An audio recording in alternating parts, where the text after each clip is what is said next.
Tim. All right. How you doing, Welcome man? back, Ray. Oh yeah, Welcome no, back. it's good. On You a were little. traveling, and I was stuck at home trying to work with electricians and Oh, is plumbers that and what set electricians? myself up here. That's tough. That's not good. Whew. Yeah, we had blackouts and brownouts and all kind of outs and Oh yeah.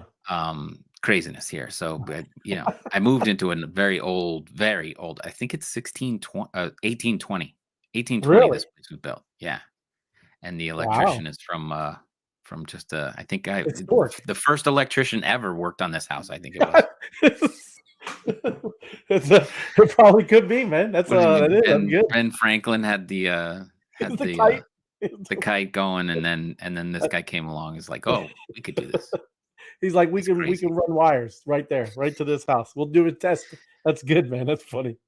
No, Yep, we we were got down in Disney, man. Did some a little bit of Disney stuff, and down in Florida, and nice. doing some stuff down there. It was all good. Other than it was very crowded. Tim. It was very not Halloween stuff. That's what they got Yeah, going on down there. I heard it's a big thing for the Halloween stuff I didn't do it. down there. I didn't do it, but I was we just during the day ride the rides, man. But it's all Nice. good. It's good. Good to relax. I was this year old when I found out that the castle is built disproportionately What? to make you think like the bricks at the top of the castle are smaller to make Huh? it to so that visually it tricks you like it's farther away. Huh? Yeah, So no, I didn't know that. so the scale, so the scale of the castle looks bigger because the bricks get smaller as you go up. So it's really not as big as it looks. It's an optical illusion. That's it. There you go. That's something.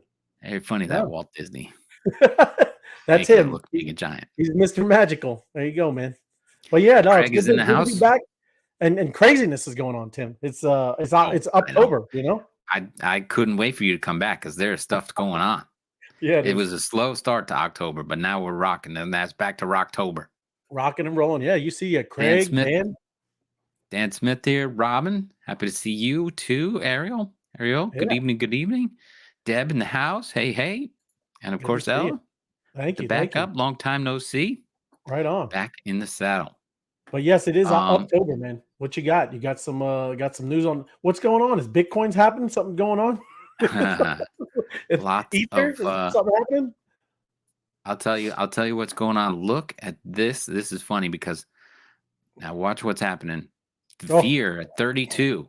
When was that? That's not Like crypto. 40 minutes?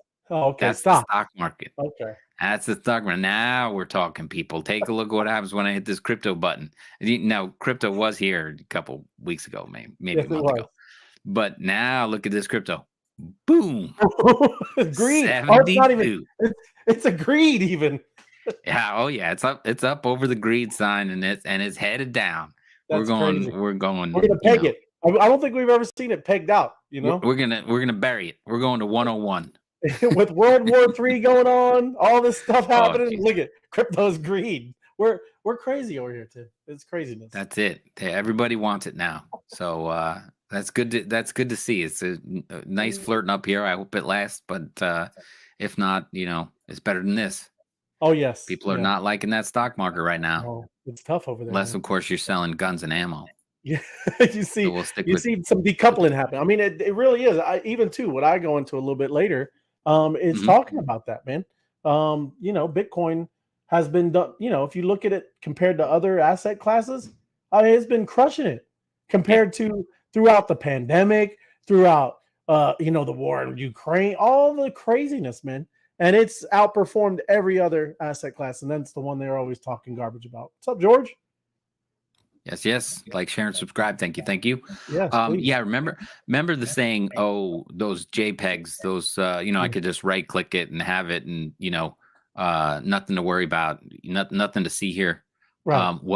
Here actually in Germany, Kaplan, if you're over there in Germany, you can get these, take your rugged JPEGs, those worthless things in your wallet that you are so regretting, and you can cash them in for food.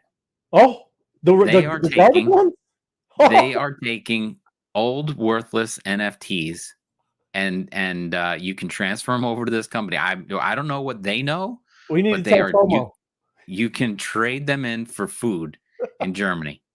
So Hey, yeah, if you've got a bunch of what are those marshmallows or whatever, you yeah, can yeah, get marshmallows. the Ether Trooper. There's a whole bunch of them. There's a whole gang, Sure. whole zoo of them. There, Tim. There's a Y- whole zoo. Yeah, yeah, absolutely. So Hey, yeah, that's this great. that's one big story right there in Germany. They're taking back your NFTs. That's better than FOMO had a good idea, but what a mistake, because he got what a mistake.eth, that's great. Food. Who wouldn't want Yeah, some food for your JPEGs, man? That's great. that's it. Good for Coughlin. Yes, but you got to be in Germany to collect. So Oh, they don't there deliver? you go. Not on No, Amazon? no Uber Eats over there, whatever it is. Then this is the headline coming into your story. You're right. Yeah, yeah. Bitcoin continues demonstrating its market resilience Mhm. with a substantial uptick in its value over the past week. A 24-hour cycle has Bitcoin value growing over 10.38%. 38, Ray. Yes. 10.38. Look at What that do you number. I know. 10.38. Where do you get that? Gotta love that 3.8 in there. Anyway, over the last 7 days, it's seen an impressive 20.42 increase. Yes, Mm, Bitcoin is on the rise. doing its So thing. I think you're going to go a little deeper into that, aren't you? So that we can Yeah. Yeah, no, I got some news figure out why stories. that's happening. Good evening, Floors. Yeah, Flora, it's a happy Tuesday to you. And yes, it's good to see you, Donna. Yes, thank you for joining us. But yeah, no, I got some stuff. I mean, there's a lot of news, man, and we're gonna dive a little Yeah. bit into it, and just even of what kind of causes this stuff, man. I mean, this Hmm. ETF thing, that's kind of the big idea of what Yeah. everybody's kind of hearing about, right? But I'm gonna tell you, it's like schizophrenia over here. It's up, it's down, it's up, and now it's back, right? And it's wild, and it's all been in within about 24 hours of this stuff going back and forth, and it's kind of like I said, it's kind of funny. But I like the memes. I'm not. This is not a funny one because Sure. I like jets. I used to work on planes and private jets and stuff like this. But this is October, Tim. You got to take a look. I don't know if this is an F-35 or an F-22. Not sure. But that's what this is looking like. Just the other day, we had a green candle that went just like this. See, and if you don't know anything about jets, that's a Generation 5 jet. That's not like a Tomcat or F-15. Those can't do that. That thing would just break apart going straight up like that. But it is kind of crazy. And this is what the media does to the Bitcoin here, Tim. I'm going to boil your oceans. Used by criminals is on the dark net. And then don't touch, killer. It's a climate killer. And then down here, I just want to send money. And Bitcoin says, okay, Tim. It's very harmless. People are we had a show just about it the other day about how it's actually great for the environment. People are able to use it as an energy source, and they're finding new ways of being innovative with energy. So this, man, how much? When is everybody going to just get tired of this ridiculous media and what they do of just fear, man? It's just crazy. I don't know how many times they just keep doing this kind of stuff and everybody just falls for it. That's kind of what we're, in all this garbage anyway, is because of their mouths and stuff.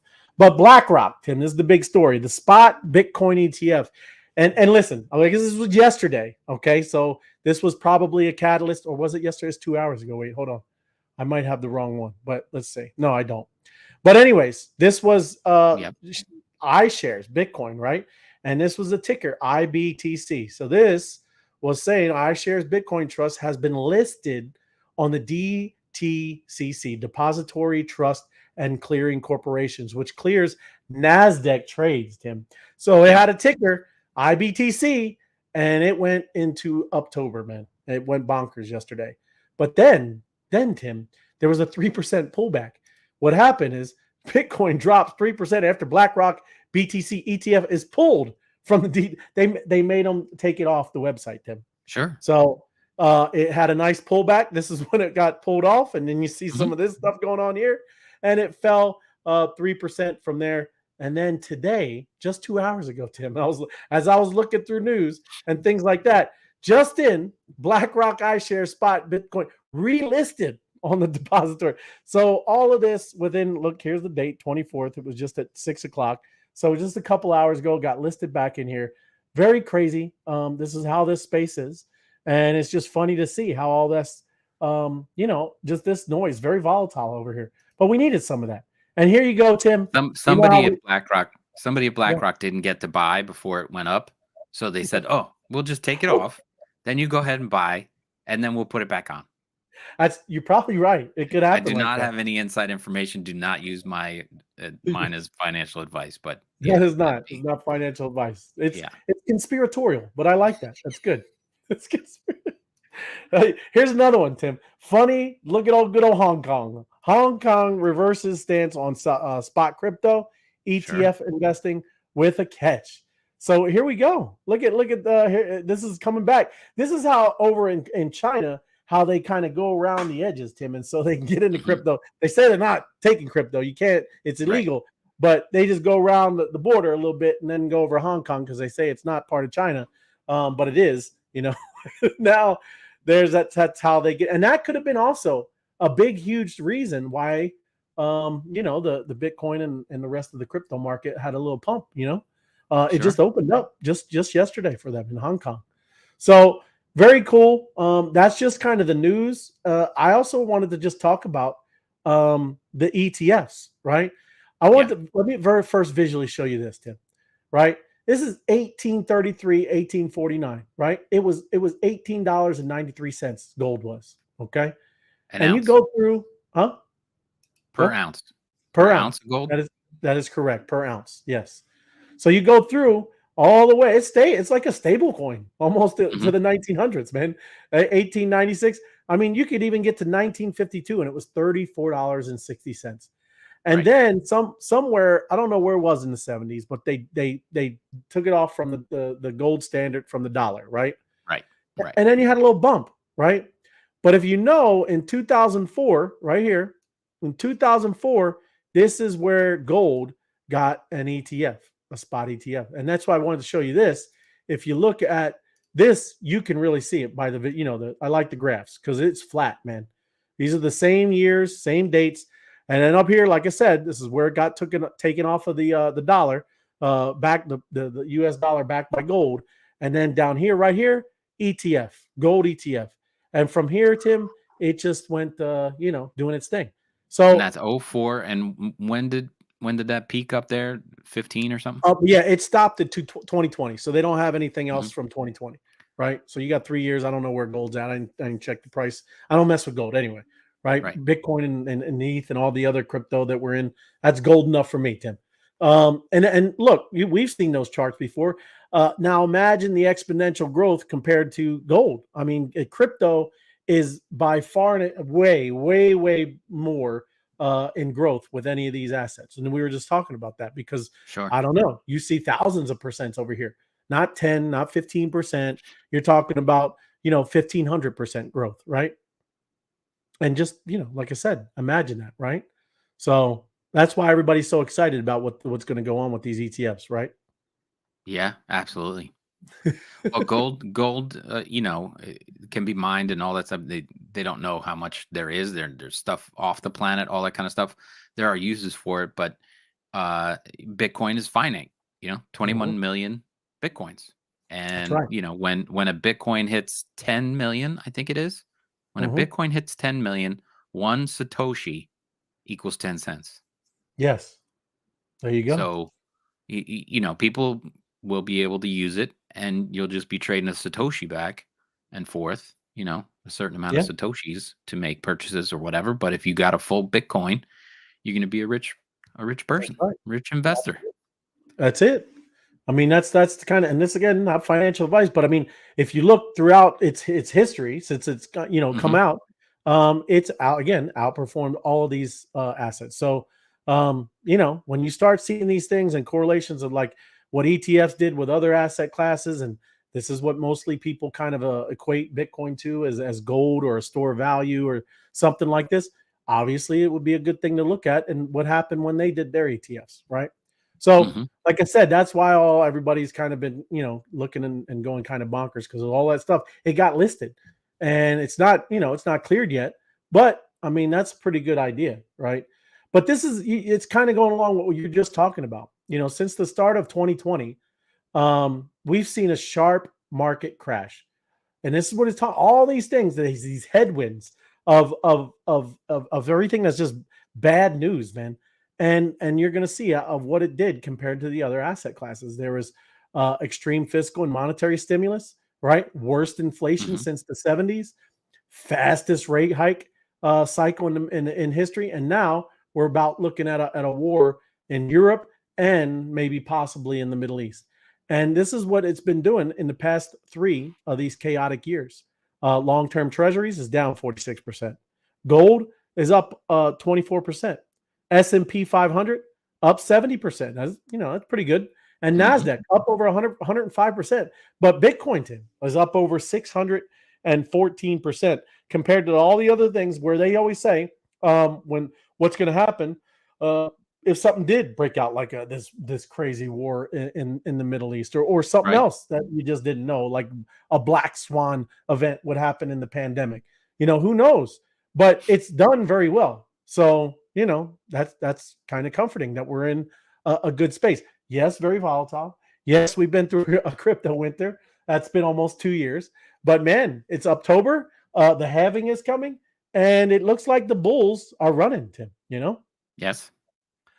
And this is another one. I like this guy, the Stack Hodler. If anybody doesn't, he's got pretty cool information.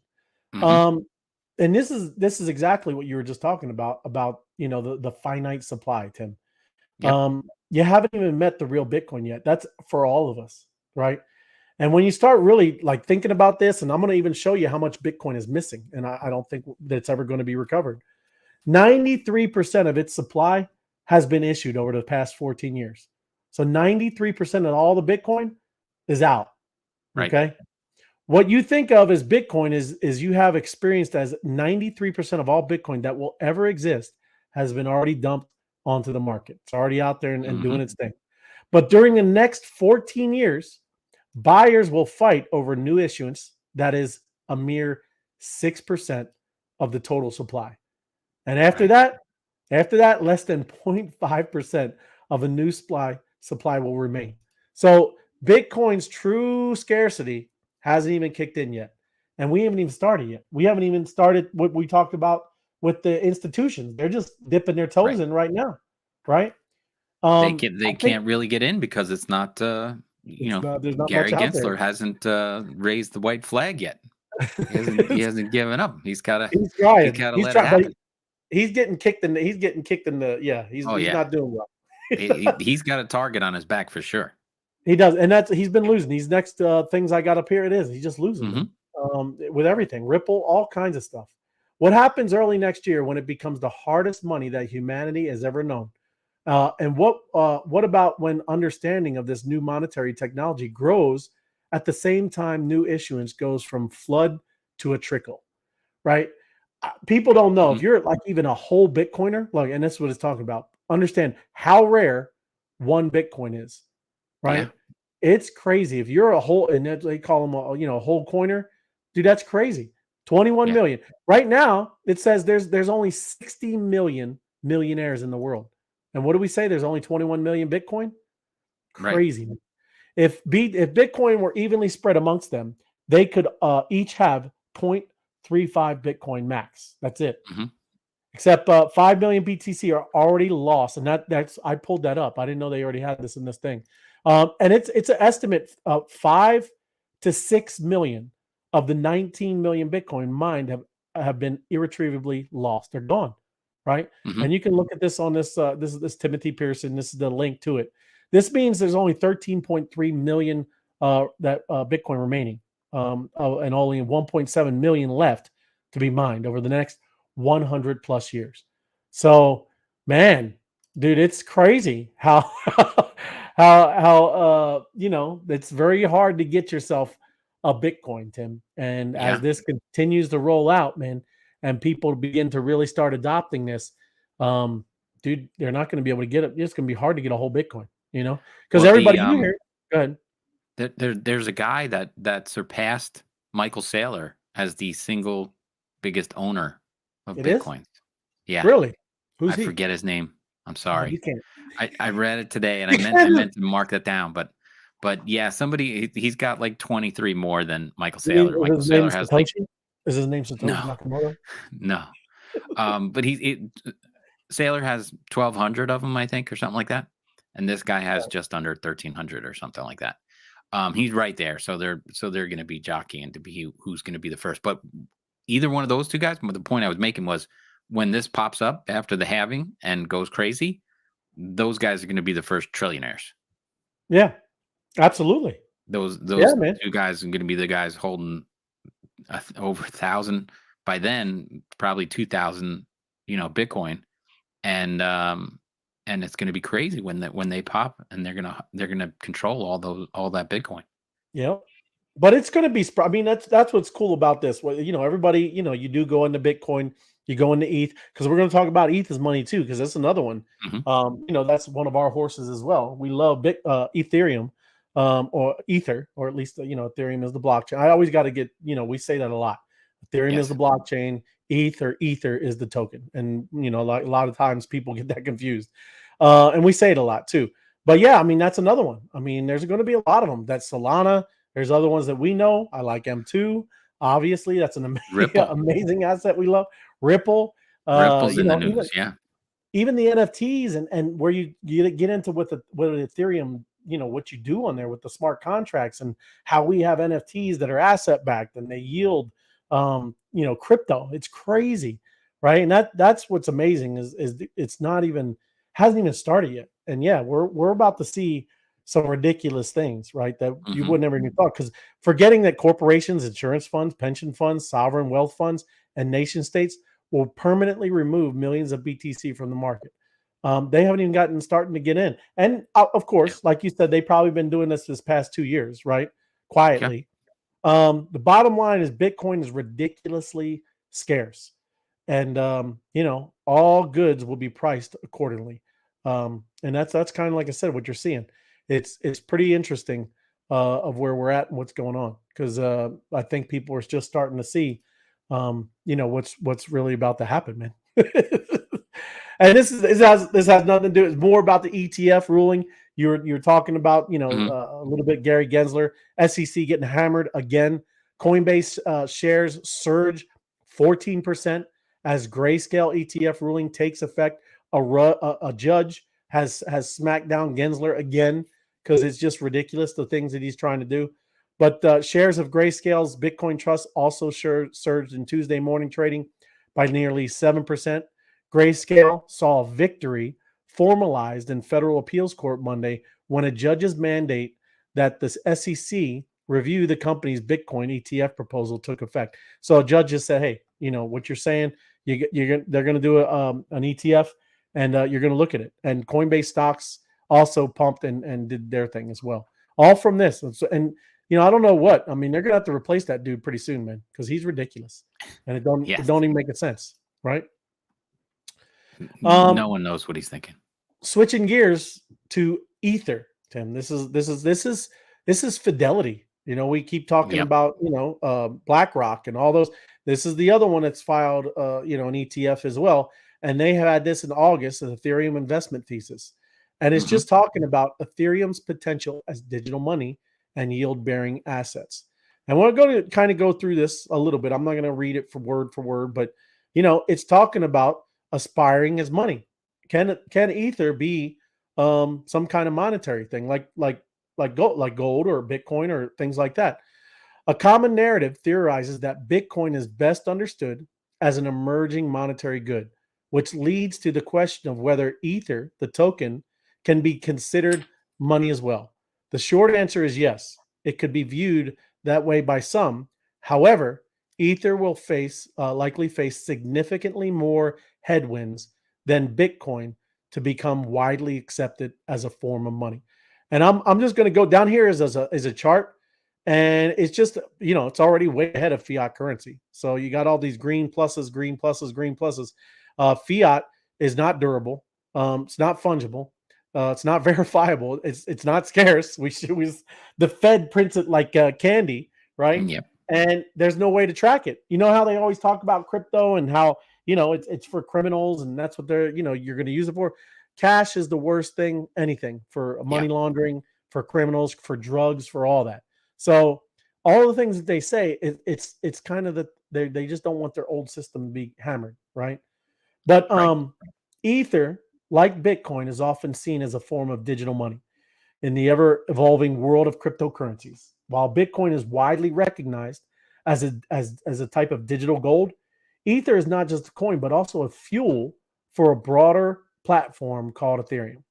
This platform's capability might position ETH as an important component of this new next modern monetary system. So people, I want, and we've talked about a lot of our community. We all know this kind of stuff, but hopefully you got new folks watching and things like that. But you got to think of Ethereum as a world computer, right? Imagine if the whole world shared a single computer that could run only, some special programs. Ethereum is like a big computer, and ETH is the energy or gas that keeps it running. That's its token. That's what it's for. I mean, we've talked about it. There's other things where we've talked about other blockchains, and there's not really a value to this token, but it has utility, right? Well, that's why ETH is ETH, is because it is the gas that runs the Ethereum blockchain. Bitcoin primarily allows for sending and receiving money, but Ethereum lets users create unique contracts and applications with its own programming language. This means ETH is not just a coin, but also an enabler for a wide range of digital activities, which could give it a big role in the future money system. But ones that we know, like smart contracts, money with rules, a smart contract is like a vending machine. You could think of it, right? You put ETH in, and based on the rules set, you get something out, whether it's digital item, a service, or another kind of payment. And you hear people say they're smart contracts. They're really actually kind of basic. I wouldn't want to call them dumb. I mean, it's a pretty amazing system, but they're basic. That's why, you can look at it like a vending machine. You put a little ETH in, something comes out. With Ethereum, money can be programmed with specific conditions. For instance, a parent could set ETH to be sent to their child only when that child turns 18. This ability to add rules to money could redefine how we think about transaction and trust in this new next kind of digital age. And the other thing where, you see that, ETH could have a lot of value is the decentralized finance. And that's, again, something we love. We're all been a part of it, did some of this stuff with our own ecosystem. But imagine being able to lend, borrow, or even earn interest on your money without ever stepping into a bank or dealing with a middleman. That's what DeFi does with using Ethereum. In traditional banks have lots of rules. They have paperwork. I mean, me too. We have problems even going into the bank and either putting cash in or taking cash out. Isn't it crazy? I mean, it's your money, man. I was just watching some lady today. She was trying to take $25,000 out, and she had to sit there for an hour. They made her think about it. I mean, it's crazy, man. Crazy world. So with Ethereum, if you take over $600 out, they go, oh, what are you spending it on? My answer is, I have 5 kids. They go, oh, all right. I'm just going grocery shopping. It's Costco. Yeah. With Ethereum, people can do many of the same things they do with banks, but directly with one another, leading to potentially quicker, cheaper, and more global financial activities. In a big world of digital currencies, Bitcoin might be the famous older sibling, but Ether or ETH is like the multi-talented younger brother. While both can act as money, you can spend or save Ethereum, the network where ETH lives. As a unique trick, it can run special programs that make money smart.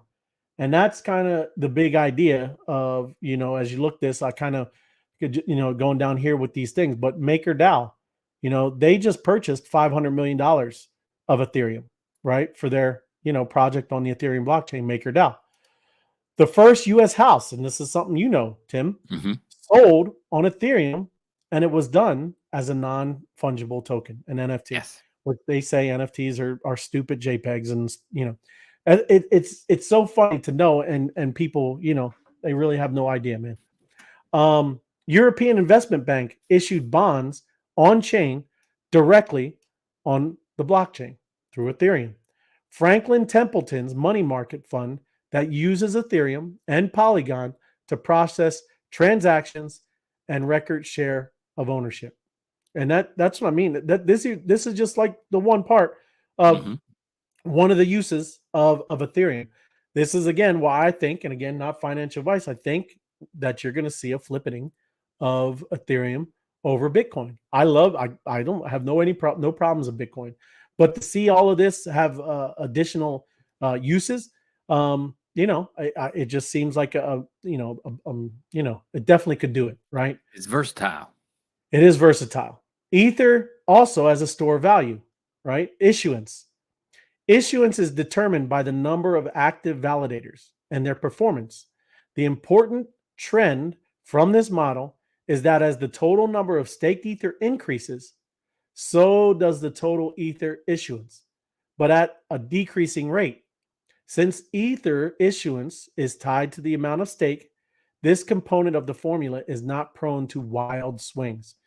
The Ethereum protocol has set limits on how many validators can enter and exit staking, designed so the security backing the protocol and therefore issuance rates remain stable over time. And it's, if you see this big cutoff right there, is where they switched engines when we did a live show for like 5 hours, Tim, of Ethereum switching from proof of work to proof of stake. And that's crazy, man. And if you see this line, this is the active validators. So it is increasing. It's doing what it's supposed to do. And all the rest, this validator issuance is going down slightly. So kind of crazy, man. And then now we also have the burn, Tim. Burn is determined by demand for block space, with block space being a limited amount of computational work that can be done every 12 seconds. Burn is wildly volatile, which makes Ether exact future supply impossible to predict. So unlike Bitcoin, you really don't know. I mean, Bitcoin, 21 million tokens. This, it is going down, right? Remember, we used to flip the little toggle switch of before the proof of work, and then after proof of work, the proof of stake. There was a big drop in how much Ether is getting kind of spit out. So, that is an unknown. Who knows? But, it also, you use a lot of Ether with, gas. We all complain about gas and transactions. Right. So Ether as a means of payment, right? You could obviously look at several different ways of how you could use Ether as a, I mean, I just saw, did you see Ferrari, they've always, I think, taken Bitcoin since at least a couple years now, but now you can it's Ether to buy a Ferrari, Tim. Oh. So there you go. But this is a cool report. All I'm saying is it's pretty, it's pretty intense. I mean, there's a lot to it. Like I said, if you go to fidelitydigitalassets.com, you can find this report, and it's it's free to go through and read.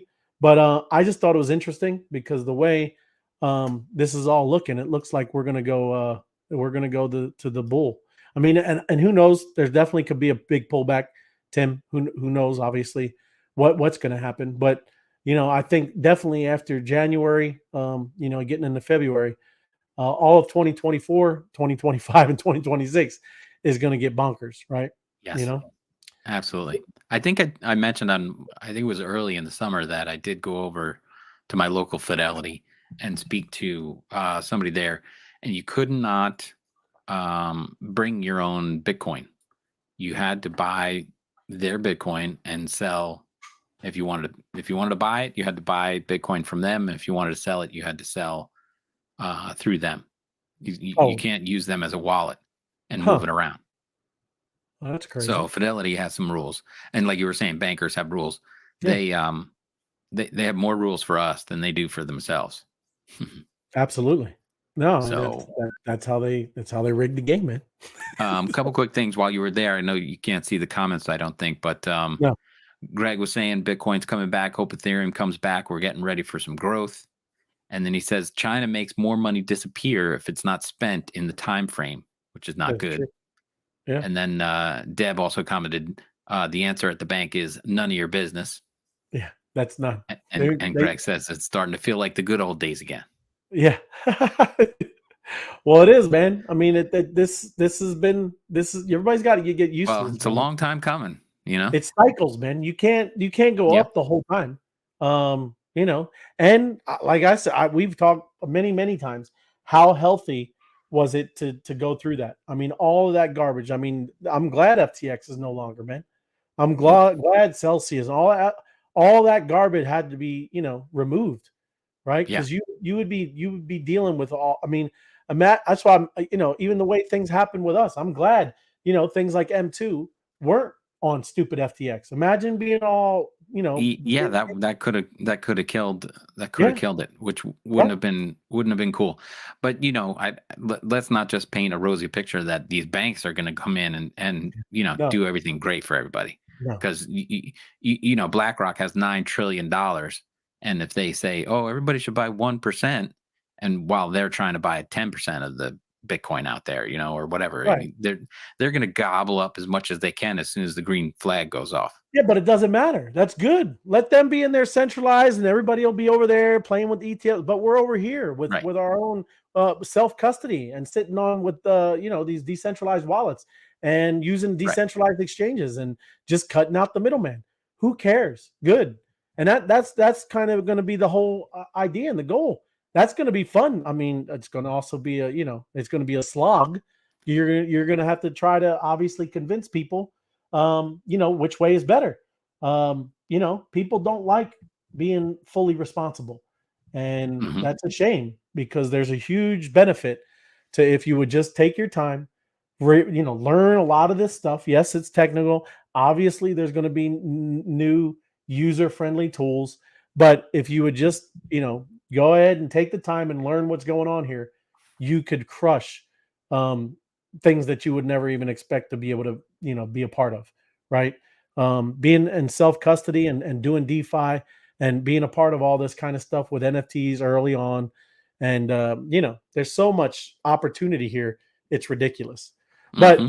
I wanted to run into this is the last video. We'll end it on here. But this is a great explanation. This guy's just talking about, I know this is, all up here says Bitcoin, but I jumped to the end because he's talking about Web 1 versus Web 2 and Web 3. And he explains it great. And it's just good. We should hear and understand where we're at. And it's pretty cool. So let's see. Tell me you can hear it too. Explain the difference between Yep. Web 1, Web 2, and what cryptocurrency is Web 3. So the characteristic of Web 1, if people remember their original AOL account, was an ability to look in a curated walled garden at a set of content that was not interactive, but was presented to you on AOL the way that Time Magazine used to show you the articles they wanted you to see inside of their magazine. Just you could see it on a screen. The innovation of Web 2 was that suddenly you could not only read content, but you could also write content. This is when the blogosphere became a big thing. People remember this from the late 90s, the early 2000s. And the reason for the centralization of the internet, of course, was that all of that activity was being monetized by a very small number of companies. Facebook, as the chairwoman mentions, Google, and 2 or 3 other companies. What makes Web3 different is the ability to own the actual network. And that's what crypto assets themselves represent, is an ownership stake in an underlying network. So when you hear people talk about, for example, layer 1 tokens, what they mean is this is your reward for providing the ledger maintenance services, the computing power to the network that on Web 1 and 2 was done by Google, right? So now people in my hometown of Pueblo, Colorado can actually own the Ethereum network, but they can't own the internet. That's owned by Google and a few other companies. That's what the project of crypto is all about, is allowing people to directly own the networks that have native assets that are supporting it. And that's the nature of decentralization, where the token holders are the people who control the asset, not Google. Token holders for our language here on the Hill. And I'm going to go back to, but in that, I mean, right on, man. I mean, how many times we've heard and been on group calls and all that talk about, owning the network, being a part of the network. How much of the network do you own? And it's all about accumulation. We've been trying to accumulate as much of crypto as we can of many different things, man. And obviously we all know of one that we're excited about anyway, of all the different assets that are to that chain. Hmm. And how amazing it is to be that early and ahead of something before something really rolls out. And that's the whole idea, man. By look at Ethereum now that you can just kind of stake 33 ETH and kind of do a node, right? And you're in there, securing the Ethereum blockchain. I mean, and how Bitcoin is, what they do at servers. That is the amazing thing about all that's going on here, is that you won't have to worry about. We all complain about big tech, all of this crazy garbage that we've been, under all this time, and now we finally have an opportunity to really do something. And everybody, all they do is look at price. Right. It's crazy. It's ridiculous. And I don't, and I get it. I mean, we do, you go through the winter and all that stuff. And yeah, of course, you look at maybe things that you put in, whatever monetary values but we all know, anybody that's in this space, that this technology is not going anywhere, man. And this is still, just rolling out. And now you're starting to see all that kind of stuff with the ETFs and the just all the big players starting to come in, banks, and they've been positioning themselves, and it's all been a game, man. It's ridiculous, but it's just funny when he's talking about the network, right? Let me go back to McHenry here. Are the people who control the asset, not Google. Token holders for our language here on the Hill, those are digital assets, right? Which are the keys to open up the ledger for you to participate, right? So describe to us how those digital assets fit into this internet revolution, Web3. So the concept is that you have sort of application layer tokens and you have protocol layer tokens. So if I'm an owner of Bitcoin, let's say that I'm a miner of Bitcoin, somebody who actually creates Bitcoin. The Bitcoin is the reward I receive for doing the work to keep the network operational. And that allows me to own a piece of the Bitcoin blockchain. Or take Ethereum, which is easier to understand. The Ether token represents an ownership stake in the network, but on top of that network are all kinds of apps that get built on the network, much like the apps on your phone depend on the underlying network existing that lets the phone operate. And so people will make judgments about which network is likely to win, and they will invest in the tokens in that network much the same way you might invest in Google stock, because you think Google is going to scale access to the original internet. The difference being here, you can vote on what happens in the future of a proof of stake network, for example. You can get rewarded through a proof of work token for maintaining a ledger on something like Bitcoin. But the real message here is that what happens on the decentralized internet is decided by the investors, versus what happens on the main internet is decided by Twitter, Facebook, Google, and a small number of other companies. But yeah, man, doesn't that sound quite, like we've heard that before? Yeah. Even too about a chain that, all the apps on it. Very amazing that you could have a lot of the assets to something like that, It was very well explained, and it's always good to hear it again. Of course, it helps me sink in deeper, but also a lot of people who are watching for the first time realizing that this is not going away and they better figure out what's going on. That was a great explanation. Yeah. Well, I mean, and that's what, like I said, that's kind of what's all, been going on, man. People have been building this whole time, right? I know everybody is excited and they all dreamed of Lambos and rainbows and stuff, man. But that's was the lottery, man. People were just thinking of all that kind of stuff, and it was not like it wasn't happening, but that's all people kind of got all excited for. But there's really some really amazing underlying technology that's going to be used everywhere, Tim. I mean, the NFT stuff is still, that blows my mind, man, of what's capable with NFTs and what you can do with those things, right? It's not a JPEG. Yeah, like I said, I love bees right there, asset-backed NFTs, kind of crazy, man, that those things, Ray got mood like, it is, but it's amazing what they're going to do. They're gonna yield out bee honey for the next 500 years, man. That's an asset-backed NFT. You're gonna see more of those things. That's what do they call it? Real world assets, RWAs. You're gonna hear those things, huge things that are happening in NFTs, all RWAs, real world assets. It's all gonna be within NFTs. And we were doing it 2-3 years ago, man. Right? Yeah. Well, we put out one of the first asset-backed NFTs. It was. It absolutely was. They were. So they're gonna want those. They are going to want those. What was it? The bees were 2021. Yeah. Yeah. Yeah. They were Or 2020. they No, were I don't know. We won't. 2020. My bad. Yeah. The insiders got them 2020. Oh, that's right. That's right. And so that's the thing. Well, yeah, But we it were was on the show where we did a Yeah. live show. That's It was good. New Year's Eve. It was So New Year's we hit Eve. the 2020 mark, and Yep. then it was the next day that everybody started to pile in.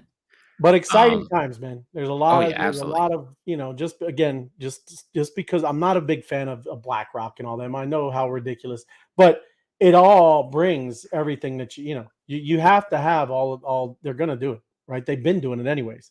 Right. But now you're gonna get all the exposure. People are gonna be comfortable going over there. That's what people like anyways. They like brokers, they like their TD Ameritrade that handles their money. They like going to the bank where they don't own their money, and they just don't like to be responsible. That's what people are going to do. I mean, I think it'll be like a 70-30. 70% of the people are going to do that. 30% are going to be over here, raking it. I think it'll be a little higher only because, and I learned this when I was doing research for the show, that I think it's 75 or 6% of the people don't have financial advisors. Right. So I think that, if you don't have your own financial advisor and the internet being so prevalent, and this show's going to take off and we're going to have 1 million followers soon, people will learn that they can take charge for themselves. And, as much as they'll want Bitcoin, just as much as, I'd love some more gold in my portfolio, there's going to be other options. And DeFi is definitely going to be an option that people are going to explore because, they watched the Fed and other people try and control monetary policy since the 70s, to their benefit.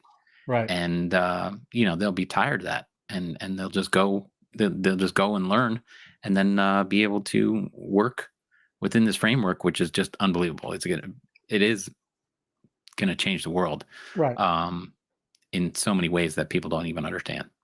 Well, hopefully, I hope people are, kind of waking up. I hate that term now. It's just, but yeah, they they need to. I mean, it's been happening. That's why I was just when we started off with the media, man. That's the biggest clown show in the world. Yeah. That everything that they say is just the opposite. I don't even listen. I don't even turn my TV on anymore, man. Well, the biggest thing they have to wrap their head around is that it's trustless. Yes. And that's going to confuse a lot of people and whatever. Right. But once they learn what that really means, is that it's there and it's going to stay there, and you can move and do it, and you don't have to worry about anybody else. Well, that's the vending machine involved. thing, right? I put it in, I'm going to get some Doritos, right? If I put in 25 cents, well, it ain't 25 cents anymore. Yeah. I put in $2. I'm going to get a bag of Doritos. That's literally it. And you're right.